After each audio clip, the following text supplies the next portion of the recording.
So I want to welcome everyone. And first, just note this session is being recorded. We'll keep this panel in our archives on the chapter website. It's boston.lerachapter.org.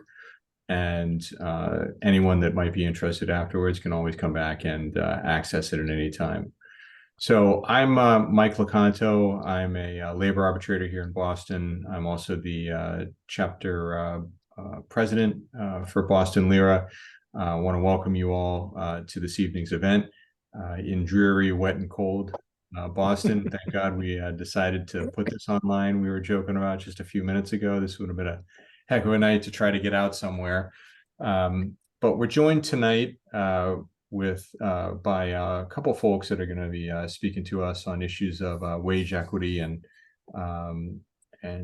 dignity in work, which should be not an unfamiliar concept to many of you that are on the call tonight. Mark Erlich, I've had the pleasure of working with over a number of years.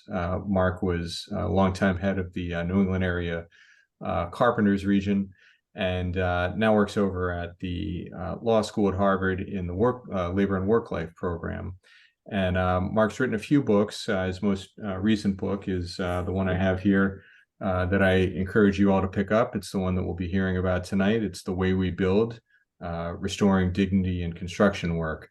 And for those of you that haven't had a chance to order the book yet, you can go to the University of Illinois Press, who's the publisher.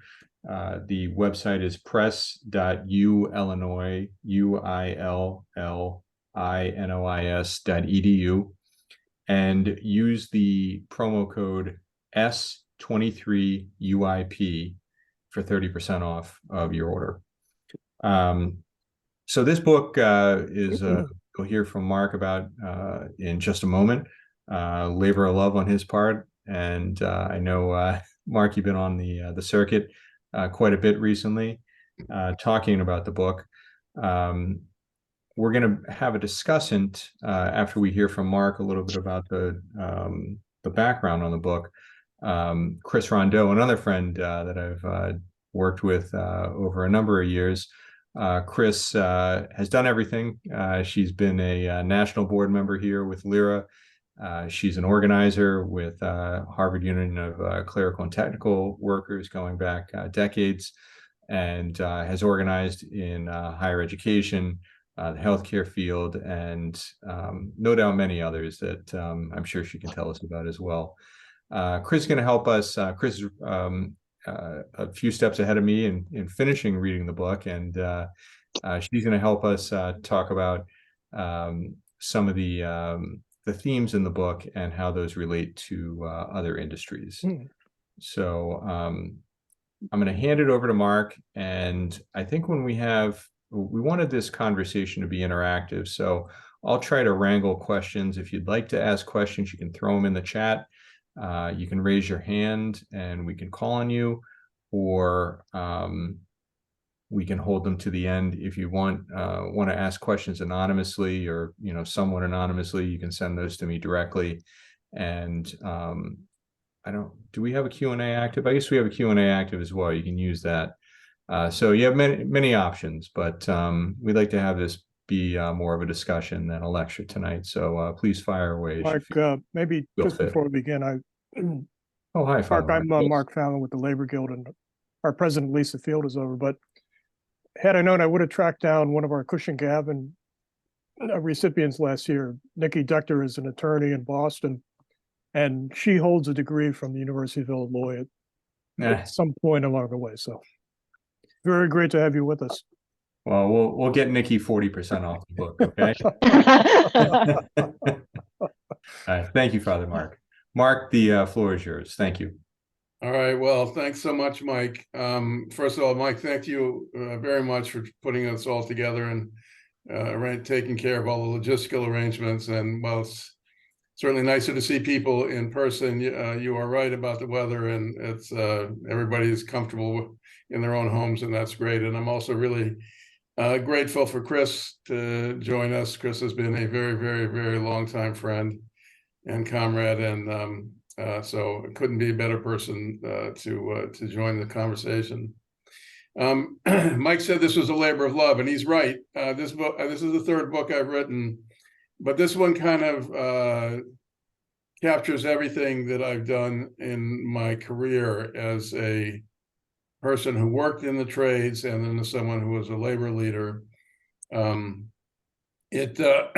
mean, I spent over 40 years in the construction industry as an apprentice carpenter, as a journeyman, as a foreman, and a superintendent.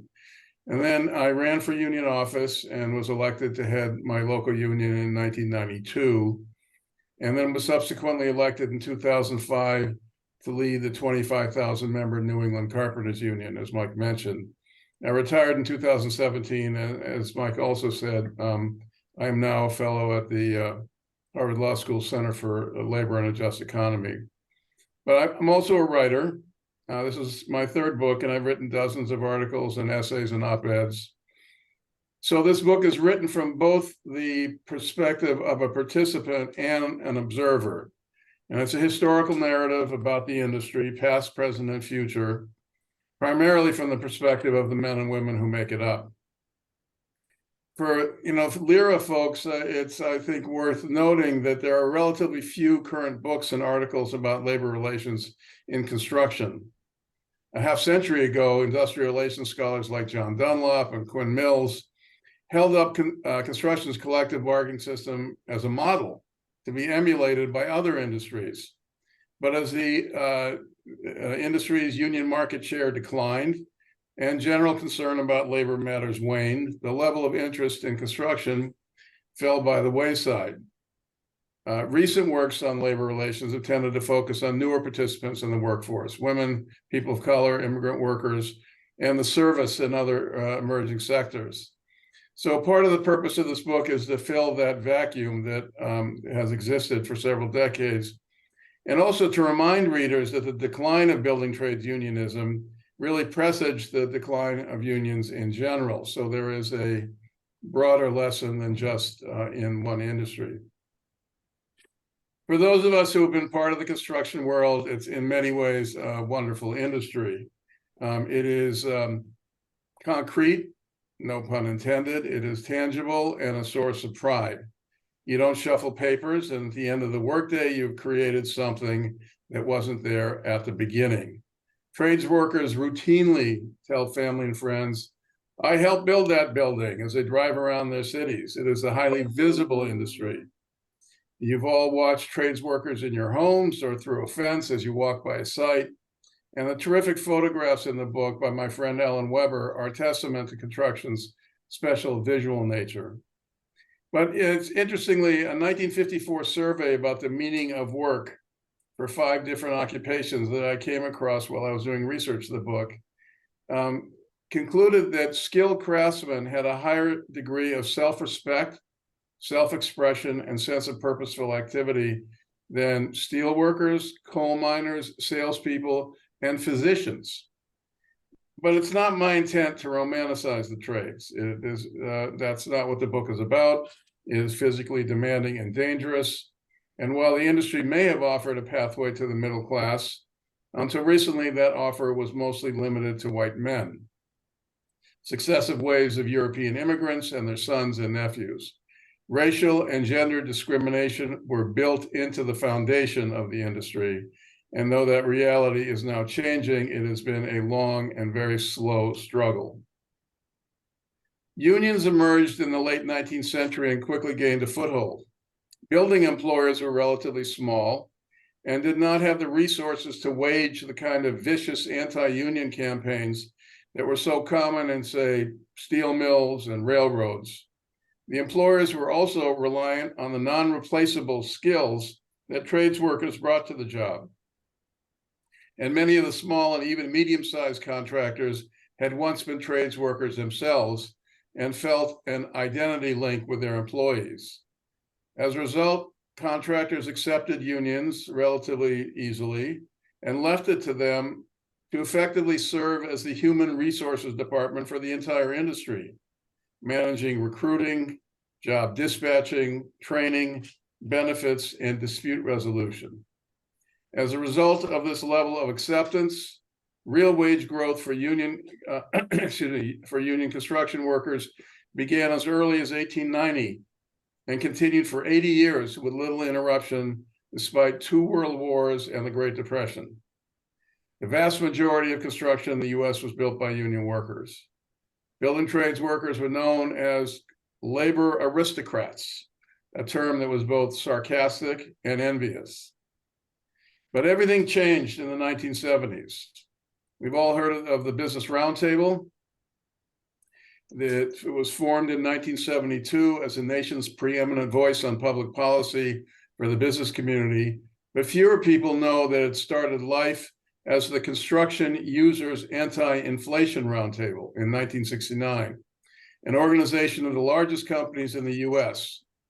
Corporate America was looking to adopt a more aggressively anti-union posture, and who better to attack than the powerful building trades unions? The Roundtable issued a series of pamphlets outlining a comprehensive campaign to diminish union presence. They built up non-union employers, and they welcomed the use of misclassification. And by that term, I mean the treatment of workers as independent contractors rather than employees. Long before the debate over the use of independent contractors in the gig world that so defines our current discussion, construction employers understood that labor cost savings could be realized by misclassifying their workforce. The book details this entire transformation of the industry at length, but suffice it to say, it's a different world today. Union presence on job sites declined dramatically, and in the context of a general period of growing income inequality, real wages for construction workers have actually dropped by a remarkable 15% since 1971. Now, that's an aggregate number and doesn't reflect the fact that today the industry is bifurcated. Boston, for example, remains a strong union city, Cambridge as well, along with Philadelphia, Chicago, San Francisco, and other metropolitan areas, especially on larger projects. Workers make a good living, receive good health and retirement benefits, and thankfully, those opportunities have started to be extended to people of color and women. But across the South, the Southwest, the Rocky Mountain states, and outside of many big cities, it's a different story. Unions are largely absent, wages have plummeted, safety conditions have declined, and wage theft is common. While the following story from my book may be extreme, it is indicative of a changed landscape. On October 12, 2019, an $85 million Hard Rock hotel under construction in downtown New Orleans unexpectedly imploded, demolishing the partially erected 18-story structure, killing 3 workers and injuring dozens of others. In the months following the collapse, the developer, the contractor, city officials, engineers, insurance adjusters, and attorneys engaged in an extensive finger-pointing exercise to assess legal and financial liability. 2 of the dead bodies remain buried in the wreckage, while authorities explained that removal might jeopardize the structural integrity of adjacent buildings. The remains of Jose Ponce Arreola, 63 years old, and Kenyon Wimberly, 36, were left in place, only finally recovered from the building ruins after 10 months in August of 2020. Both of these men were part of a large group of undocumented workers that have become a key presence on construction sites. A 2016 study estimated that undocumented immigrants made up 15% of the national construction workforce, as the industry employs the largest share of undocumented workers of any major sector. They work under the radar, frequently laboring for low wages and under substandard conditions, and can face reprisals and threats of deportation when seeking improvements. Delmer Palma was one of the survivors of the New Orleans debacle.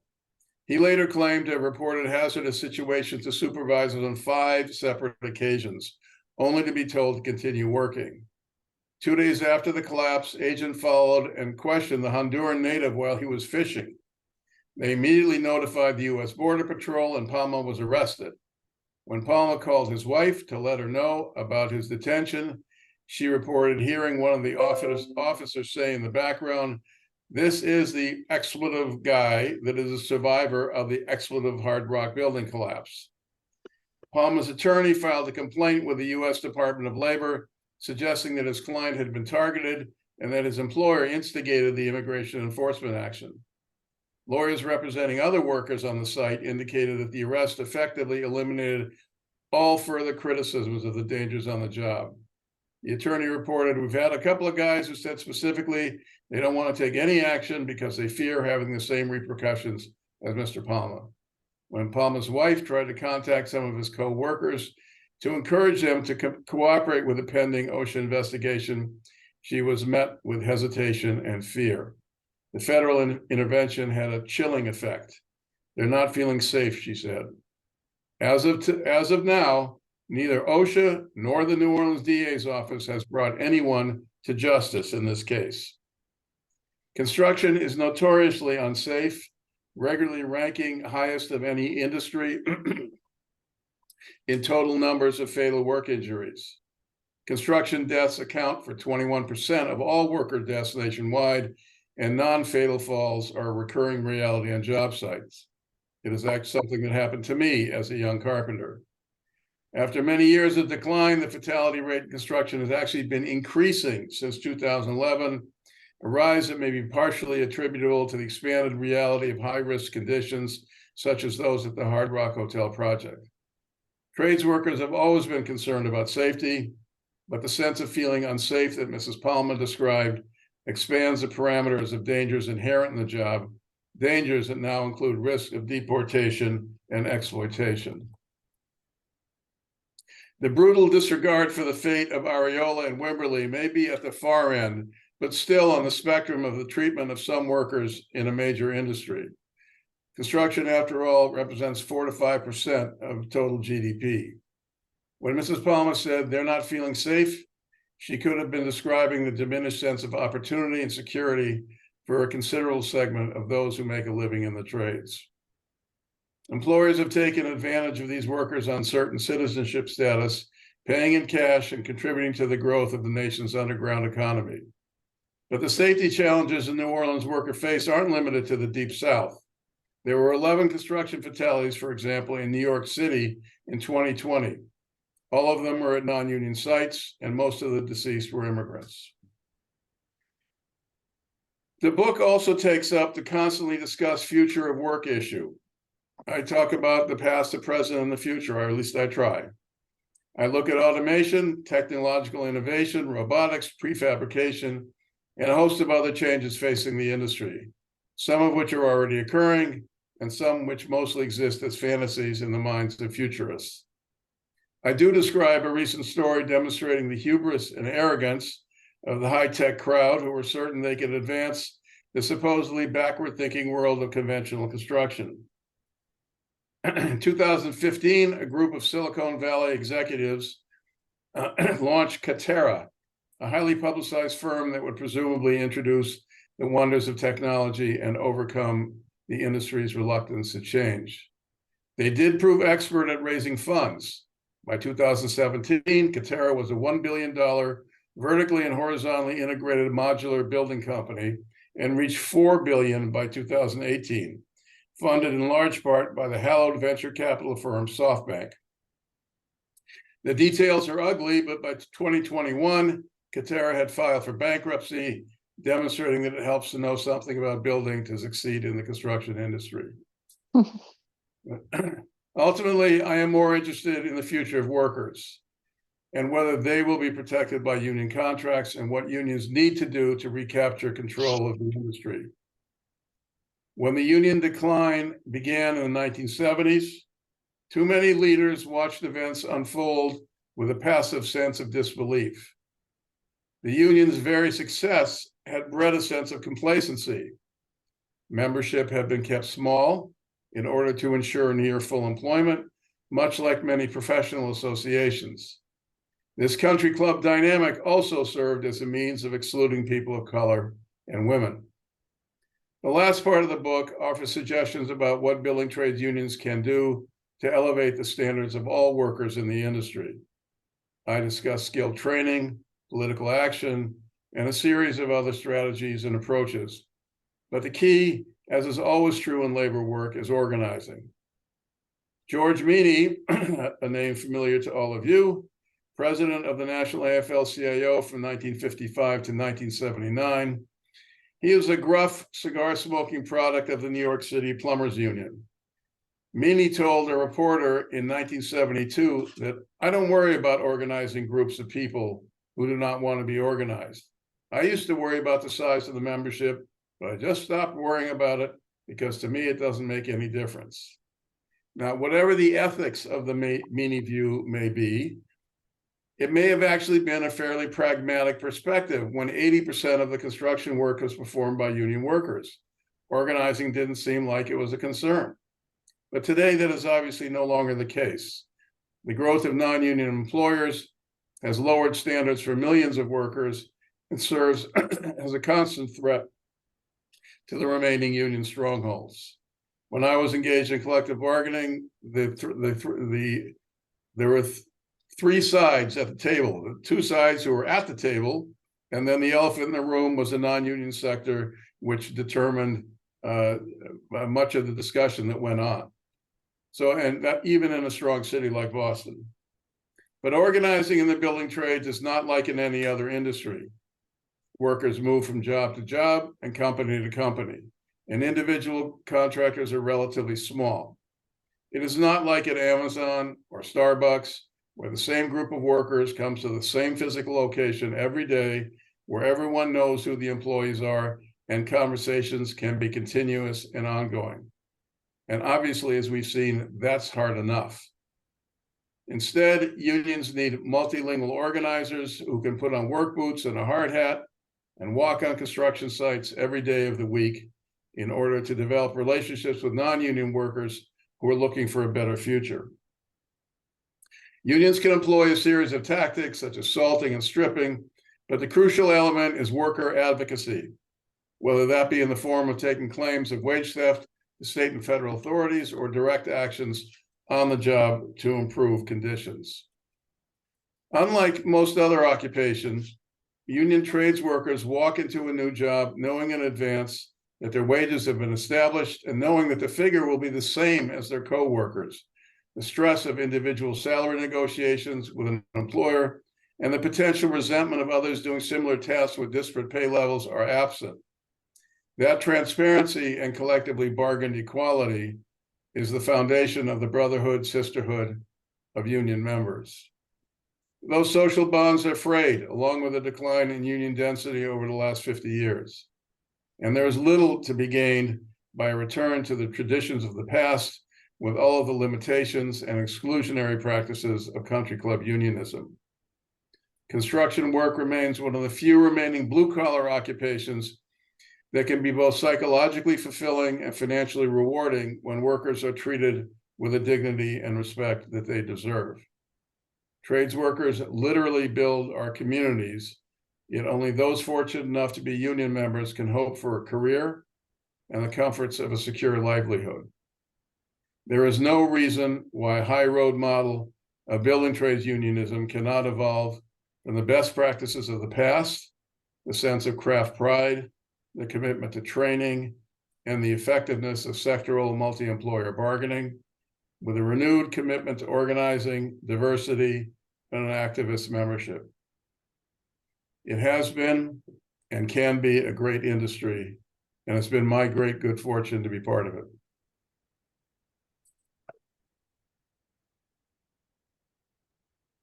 Well, thank you for sharing that with us, Mark. And I'm going to hand the floor over to Kris in just a moment to give her give her an opportunity to give us some of her reactions to the book, and we'll do that now. Kris, you're on. Okay. Open. Yeah. Okay. Great. Thank you. Am I here? Yeah. Yes. Yeah. Thank you, Mark. That was great. I read this book and I thought this book is very useful, and it's a kind of sweeping understanding of an industry that I only know from the far outside. I've always been jealous as a union person. I've always been jealous of the building trades and the carpenters, and have really wanted to have what I thought was their power. Uh, a long time ago, I was just out in Harvard Square, and I saw a workplace accident, like the ones that Mark is describing, on a union building. But it was a workplace accident. I was there, I saw it, and the workers did this thing, which I couldn't believe, which was they just closed the job down. So there were many stories of this building, maybe 5 altogether, part of the Kennedy School. And after this worker was hurt, the workers just stopped working, and they, blew a whistle, and they all left after they took care of their coworker. It was a remarkable thing, and I thought to myself, I can't imagine having that much power. I can't even imagine doing a job that is that measurable, that it matters an awful lot if you put your hammer down. I had not ever seen this before, and it was an amazing experience. So then I became interested, and it wasn't the only reason, but I became interested in unions. I had coworkers at the Harvard Medical School who would say to me, "Well, look, they were actually white men, and they had jobs nearby mine, and they'd say, I have a little fishing cabin in New Hampshire, just a little fishing cabin." And I would think to myself, how'd you get a little fishing cabin? And I couldn't believe it. And I thought, oh, wow, that's an amazing thing. Well, they had 2 things that our side of the equation didn't have. They had a union, and they had overtime. And I felt like these were the great inventions of all time. And I just couldn't believe it. In the service sector, we've been trying to catch up, right, for years and years and years, and not knowing how we could possibly ever do so. And now we have an interesting moment, as Mark says, well, it's time to organize in a very, very serious way. We have the UAW strike, which has come in today. I feel like for those of us who are on the in this industry, it's kind of one of the biggest things that's happened in my lifetime. When Mark entered, and when I entered, labor was becoming diminished. It was getting smaller. It was, it's weakening. And this is, emblematic. This moment is emblematic of something that may be shifting, of people like us saying that we've had enough. Want to say a little bit about organizing.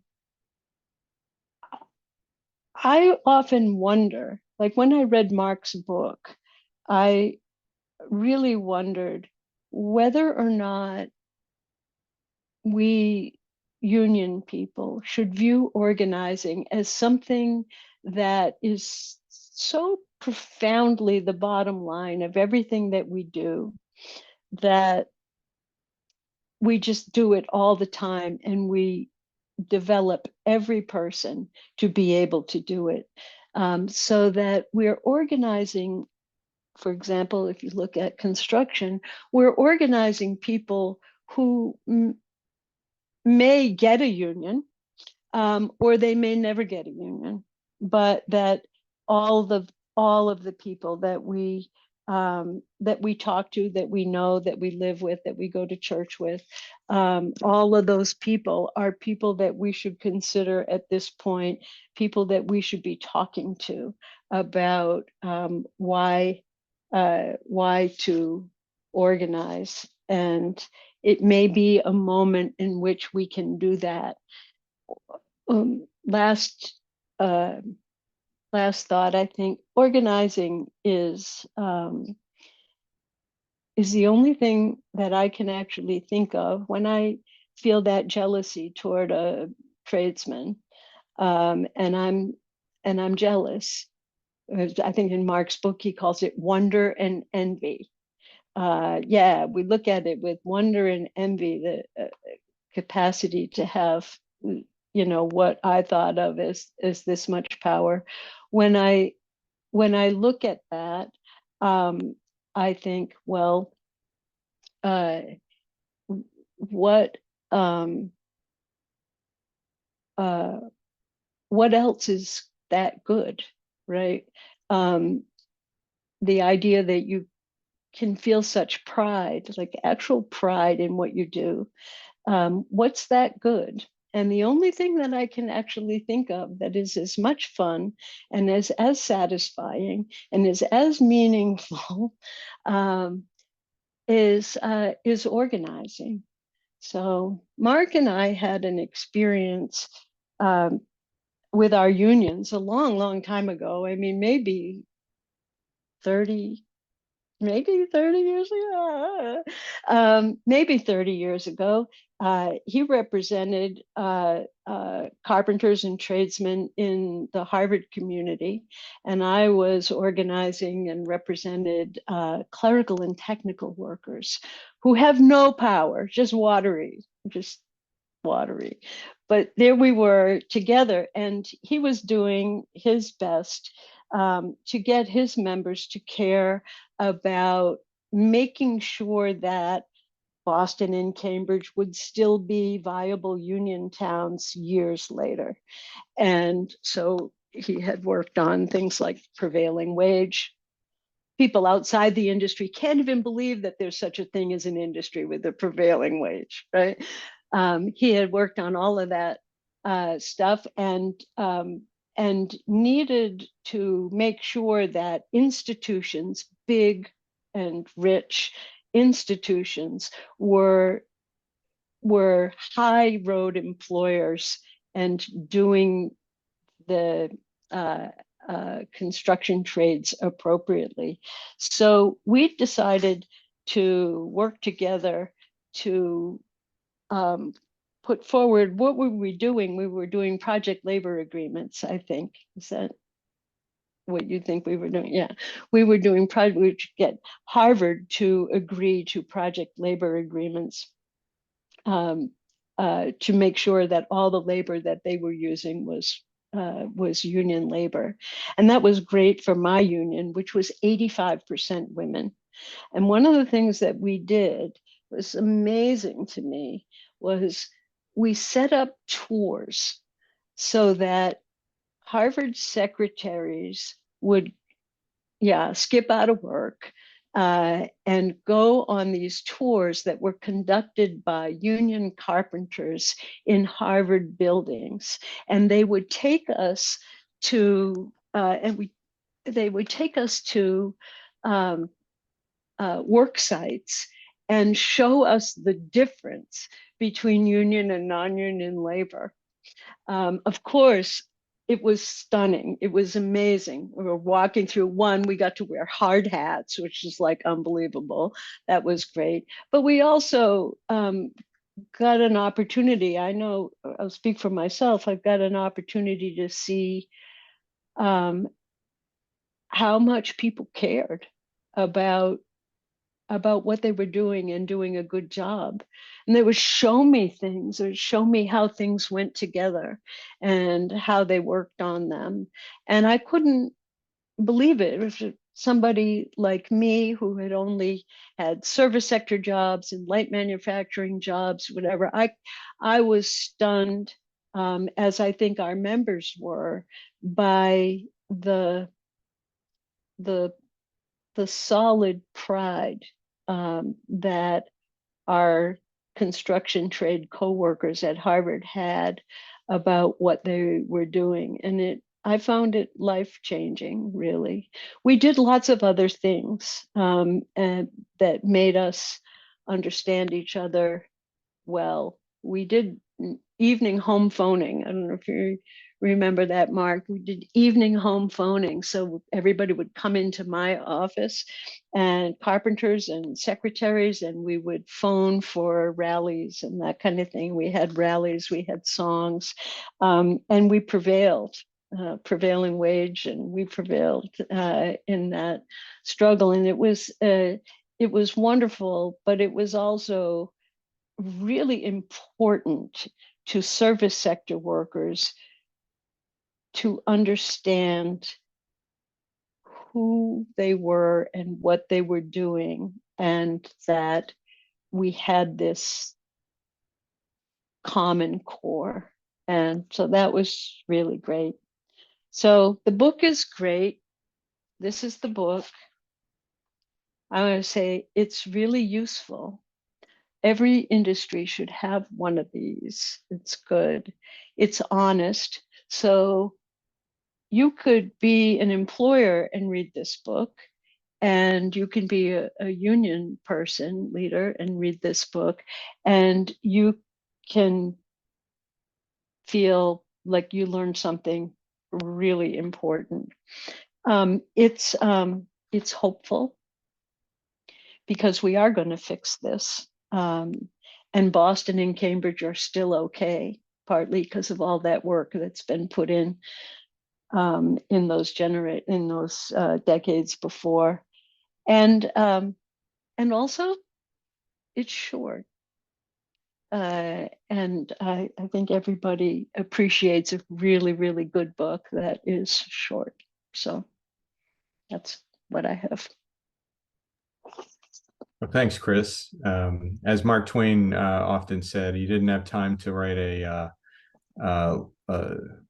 I always mess this phrase up. It's something along the lines of, he didn't have time to write a long story, so he wrote a short one. The gist of that was it takes much more to crystallize your words. So thank you for that. And I'm sorry, my kids chose to print something at my feet here right as my microphone went on. Anyway, so thank you for your words there, Kris, and starting to stitch together some of these themes. And, you know, the theme of the book, of course, at its core is this concept of dignity in work. And I don't have to belabor, or none of us have to belabor the point on what that means to us in all different facets of our jobs and our industries. We've got folks here tonight, I can see, from that have done work with worker centers and supporting the immigrant workforce that Mark touched upon in some of his comments. We have folks that have done plenty of work in wage and hour and misclassification. I know I heard some of the conversation with Kris earlier. I think at least one of you and maybe both of you served on a misclassification task force, if I recall, at the state level when Joanne Goldstein was our secretary a few years ago. So we've got a wealth of knowledge here, not only among our speakers, but among our attendees as well. So I want to open up the floor, and folks that are attending here, maybe we can take off the spotlight and have everyone on screen. Mr. Weil, you can get your hand up, and please unmute yourself and add your comments. Thank you, Michael. And thank you, Mark and Kris. I would start by saying Mark Erlich and Kris Rondeau are two of the top two most inspirational labor leaders I've ever met in my in my life in terms of really breaking new ground in the two different, but as Kris just related industries, because they're both industries ultimately of working people who need representation and power at the bargaining table. So I'm delighted to hear them both. And I would also say, seconding what Kris said, this is a great book, and everyone on this call should read it, should buy it, should tell people to buy it, because though it's about construction, it's, as Mark was saying, it's about a lot more. So buy the book, I would say, because it is really a masterful piece of work. My question is for Mark, and it picks up on something Kris was alluding to, and that's the UAW. And I agree with Kris's assessment of the UAW agreement. Now they have done the trifecta. They've done it in an incredibly innovative, strategic, breaking lots of molds that the UAW has been stuck in for decades. UAW used to be one of the most progressive creative unions and kind of fell into a moribund state with many of its leaders in the last 5 years put in prison because of their malfeasance, grew further and further away from its membership. And my question to Mark, and this is not just about the carpenters, this is about all building trades unions. When I look at what has happened under Shawn Fain and the leadership and the grassroots of the UAW, it is an incredible story of a union rebuilding itself, not only by coming up with incredible strategic approaches to bargaining, but also rebuilding itself internally in the process of negotiating an agreement. I mean, it is the most dispirited union coming in before Shawn Fain took office, and has been transformed through the process of this struggle towards an incredibly successful collective bargaining agreement. And so I guess my question to you, Mark, is what lessons can we learn for the construction unions, for the building trades, about transformation of a union by mobilizing its own members, including by making them more part of the union itself, from the UAW struggle? That are there, or let me put it this way, are there lessons to learn for the building trades, both within trades and across the trades, in sort of rebuilding yourself internally as a way to rebuilding yourself in terms of ultimately your leverage at the bargaining table? Well, that's a big one. I guess the first thing I would want to say is congratulations, David Weil, on entering grandparenthood.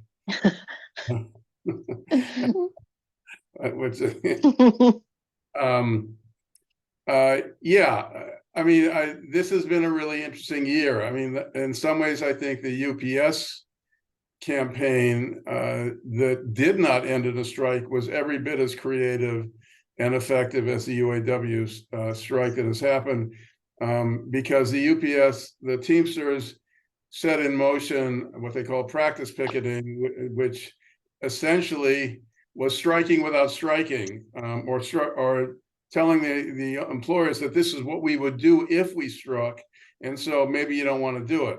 And whereas the UAW obviously had to teach the big three a lesson about the actual strike. And it is very exciting because, as you said, the UAW represented, under Walter Reuther, perhaps the pinnacle of creative collective bargaining and creative unionism in this country in the 20th century. So, it's very encouraging. I spent a long time in the labor movement, and I know it quite well, with all its strengths and all of its warts. And the building trades culturally have always sort of seen themselves as separate. And some of that has been for good reasons, like a lot of the stuff that Kris described about kind of that sense of power and that sense of craft pride and that sense of, we're different, not necessarily better, but we're different. And I think that has been a strength. It's also been a weakness in the sense of not necessarily thinking of itself as part of the larger movement of workers to bring about a more just society.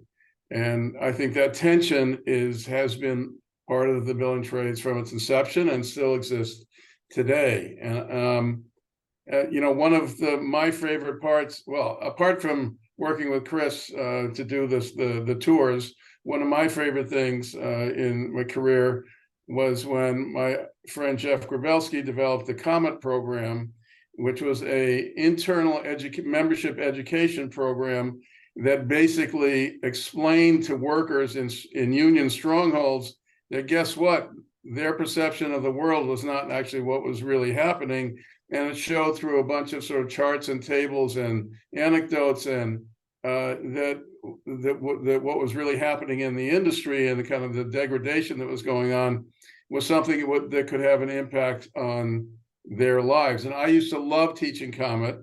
I was known not necessarily affectionately by some of my co-leaders as Captain COMET, because they weren't quite as convinced of the value of it as I was.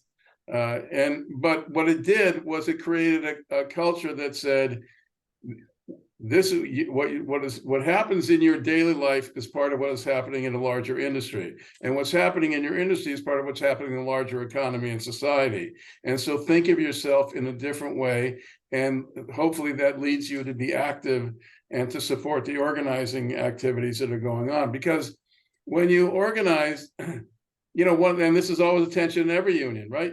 Members pay their dues in order to be serviced.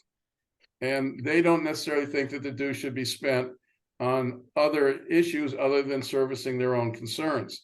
And in order to be really effective, I've always believed that, and this is what I did at the New England Carpenters, is we had 50% of our staff was organizers who didn't talk to union workers and who spent all the time talking to non-union workers. And that, I believe, is a political dynamic that you have to convince members that it's worth spending their dues money for people to deal with issues that don't have anything to do with them, but in the larger sense do have something to do with them, because it's in their, I always used to say, it's in your self-interest. It's a right thing. This is like the Mark Twain quote. It's the right thing to do, but it's also in your self-interest to do it. It's the right thing to elevate standards in the industry for workers in general, but it's also the in your self-interest, because if the floor gets raised, then your ability to stay working under union conditions is increased. So I guess it's a long answer to your question, which is I'm hoping that continued focus on membership education can teach members that they are part of a larger community and that there are really interesting things happening these days. We are in an interesting moment.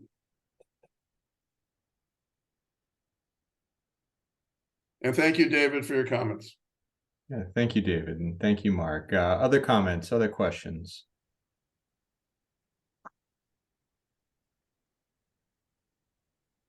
And we get a lot of type A's on this call, so feel free to shout it out.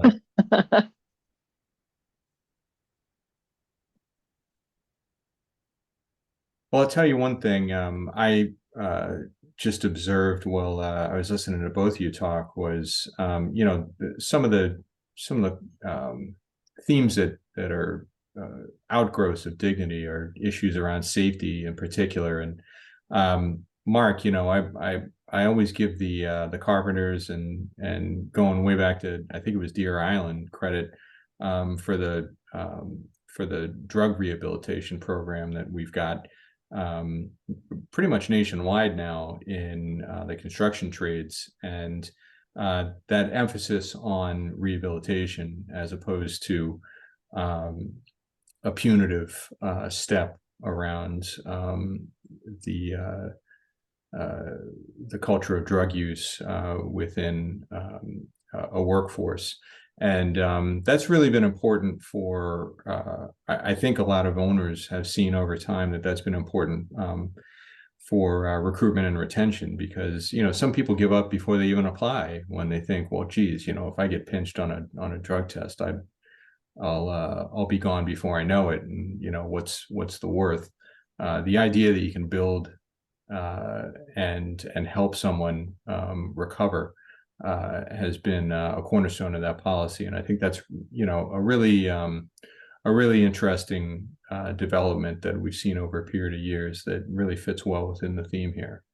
But all right, so as I filibustered there with an observation, we've got John Markins with his hand up. So John, you want to add your thoughts? John, nice to hear from you. Yeah, Mark, I'm looking forward to reading your book. I'm an arbitrator myself. My background was in the. I started out though as a labor lawyer with representing the DC police back with the IBPO back in the day. I've been a neutral for 40 years now, though, in the public sector. But I've got a grandson who's just entering the trades. I got a nephew who's been in the trades. I grew up in South Boston, around the trades. And the one thing that strikes me, and I, particularly as I watch the younger generation, a couple people I know, at least in the younger generation, and how they've navigated their way through their careers, and one, my grandson just starting out, is that they really, I mean, they almost had to fall into it, because they really didn't know how, they really weren't familiar with the trades were a mystery. The carpenters union was a mystery. All right. How you can enter a trade is a mystery.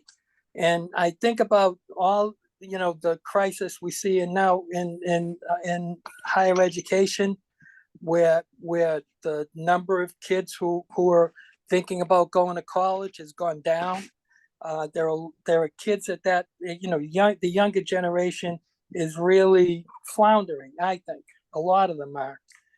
How much of it's COVID, how much of it's just the times, I don't know, because it's certainly different than the way we all grew up. But I'm wondering what you see in the trade movement now that's going to open things up and maybe reach out to this entire generation of kids and let them know what opportunities really exist for them, and how important it and gratifying it can be to work in the trades. Yeah, well, you hit on a really, really important issue. I mean, I think we all know that for the last number of decades, there has been a cultural preference for going to college. And there has been, of course, the standard thing as well. If you look at income inequality and you look at what workers make, the biggest gulf is between those with a college education and those without. But the truth is that in many ways that, I think, promise of has been oversold. And that's one of the reasons why I think you're seeing, actually, I think it's connected to the upsurge in organizing that you're seeing among young people, because I think there was a sense of expectations that were created that couldn't be delivered. And so you have a lot of people who went to college being told by their guidance counselors, by the sort of community at large, that it would, that would make their lives secure and more comfortable. And they ended up being baristas or Uber and Lyft drivers, and and saddled with student debt. And suddenly, the vocational programs are starting to look more attractive. They had been demeaned. They had certainly, I mean, in Boston, for those of you who live in the city like I do, and Mike knows this extremely well, Madison Park has been a dumping ground. It's been so frustrating for me to see this, because Madison Park should be a pipeline to the trades, and it really has not been, because vocational training wasn't seen as being all that worthwhile. I think we've seen the pendulum swing back on that. I think the unmet expectations combined with a sort of more appropriate evaluation of what vocational training and work in the trades can do. I mean, you know, it's earn while you learn. When you go in the 4-year apprenticeship training program, you're getting paid as opposed to going to college where you are paying. And by the end of 4 years, you have a trade, and it can't be taken away from you. Now, you know, the trades aren't for everybody. They are physically demanding. They're dangerous, as I said. Then they can be insecure also. So I don't want to overplay it, but I think that we're now seeing, and let me sort of tie this to this larger perspective of what's happening with the degradation of labor. If you read the non-union employer press in the construction, they will say, "Oh, it's a terrible situation. Nobody wants to go into the trades, right? You can't get anybody to go in the trades." Well, you know what? In Boston, when we would open up our apprenticeships, we were flooded with people who wanted to come into the carpenters union, the electrical workers union, the plumbers union.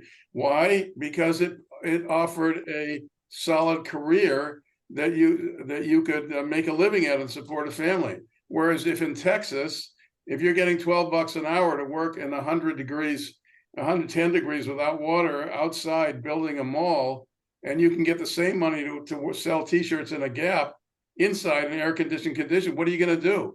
So of course they have labor shortages. This is not rocket science, folks. They have labor shortages because they have compensation shortages.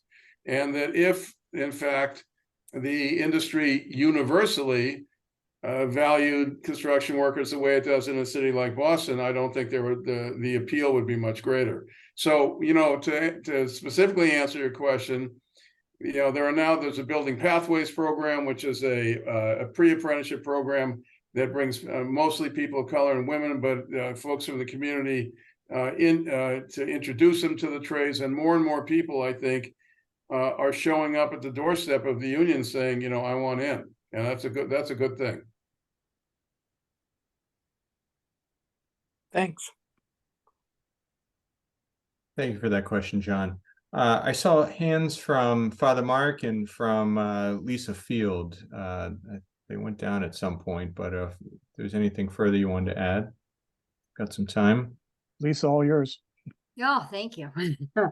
So Mark and Kris, both of you have been such great inspirational leaders to those of us who came up through the ranks. And I had a question for both of you to answer, because you both have been so helpful to others in different ways. Mark, mostly in the building trades, and Kris, I mean, as a woman coming up through a predominantly male, I come out of AFSCME, a male local, you were so inspirational to me.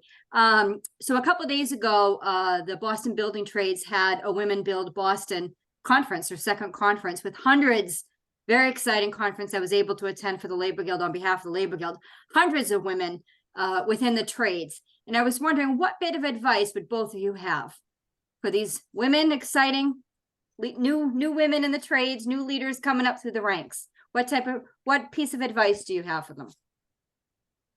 Whoa, Kris, you want to start?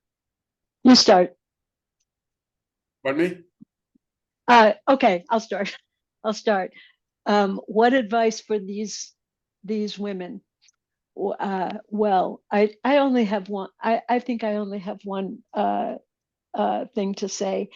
For one thing, I think it's obviously it's fabulous, and I think that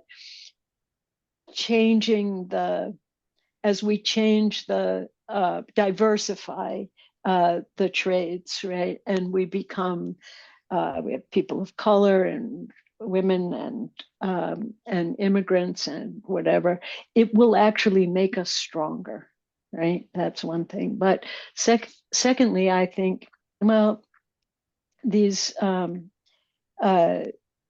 women should know this one thing, which is that they're going to get a really good job.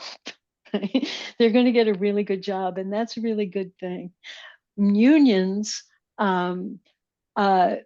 make it great because they change your standard of living and make it possible for you to do things that you could never do with your life before this, including buying running shoes for your kids, right? All of those things, they're really important. But also that being in their union and being active in their union isn't just good for them. It's good for everybody. And it is really, to me, I think, for most workers that I know over many, many decades, the most meaningful aspect of their jobs is that they're union. That is the thing that matters. That's where meaning comes from. For most of the kinds of people that I organize, meaning comes from being in the union, from being active in the union, from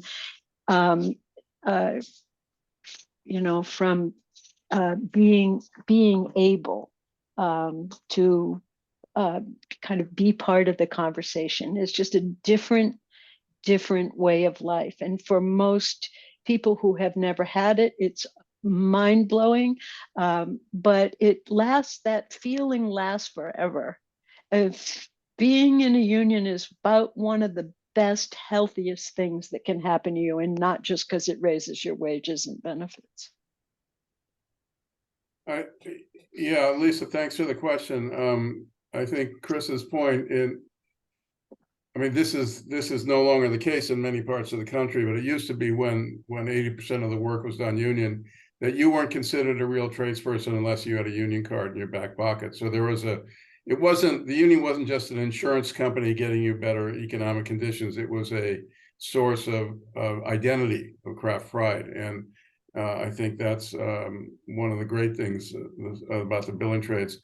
It has been a long, and I would say often really painful struggle to change the internal composition of the workforce in construction. I was on the outs in my union when I was young, and it is never thought I would end up in a position of being leadership because I disagreed so fundamentally with the orientation around race and gender. And when women first started coming in the trades in the 70s, I'm old enough to have been working then, and I saw what was happening, and they were not welcomed and were treated really badly. Thankfully, things have changed. I'm not going to say all of those issues are gone, but there's now a sort of enough of a mass of women in the various trades, and who also have support groups who can fight through that stuff.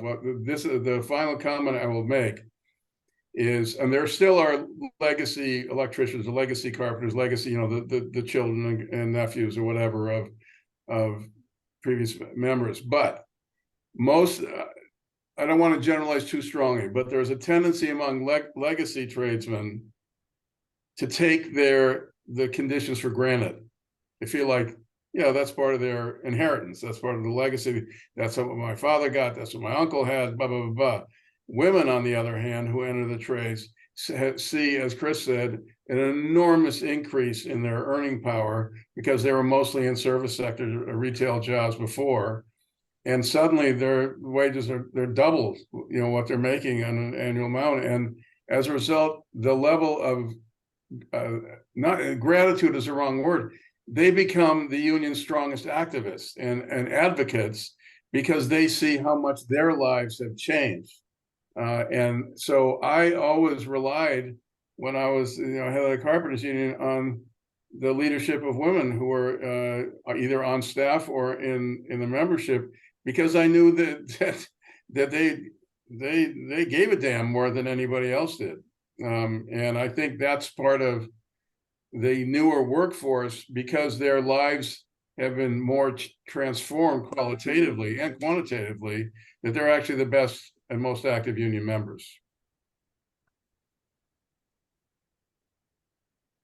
Thanks so much, Mark and Kris, and thank you for that question, Lisa. I think that's a good last question to end us on here. We're a few minutes past 8. So just Mark, I think one of your it was one of your former members, Elizabeth Skidmore, who started the policy group on tradeswoman issues, which I dropped a link to their site in the chat. I'm not sure if Liz is still doing PGTI or if it's been swallowed up in another organization, but in any case, I think they probably had something or some hand in the work that Lisa was referring to last week. Yeah, Liz is a real pioneer, and she a great leader, and she's retired, but she's still very active. All right, well, give her my regards if you talk to her. I haven't seen her in years. All right, well, I hope you all would join me in saying thank you to Mark and to Kris tonight. Go out and buy that book. It's a quick read, and it's on sale. But we really appreciate the work that you do, Mark, and continuing to educate us and continuing to educate the community and organize the community around the important issues in the workplace. So thank you for that. Thank you as well to every one of you that have joined us this evening.